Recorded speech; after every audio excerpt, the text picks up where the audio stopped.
গেল বছরের ৫ আগস্টের পর থেকে রাজধানীর মোহাম্মদপুর এলাকায় রাজনৈতিক পট পরিবর্তনের জেরে বেড়েছে সন্ত্রাসী তৎপরতা।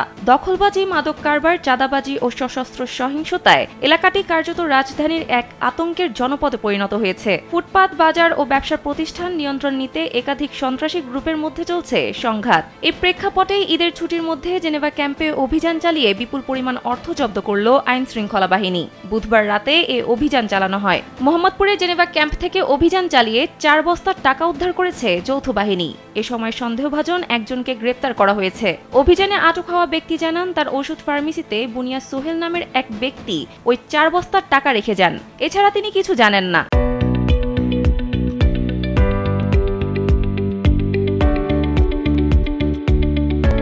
বুনিয়া সোহেলকে আইন শৃঙ্খলা বাহিনী কয়েকদিন পূর্বে আটক করার পর আবার ছেড়ে দেয়। এছাড়া জেনেভা ক্যাম্পে মাদক কারবারের আধিপত্য নিয়ে প্রায় ক্যাম্পের শীর্ষ মাদক ব্যবসায়ী চুয়াজ সেলিম এবং বুনিয়া সোহেল গ্রুপের মধ্যে সংঘর্ষ, গোলাগুলি হয়।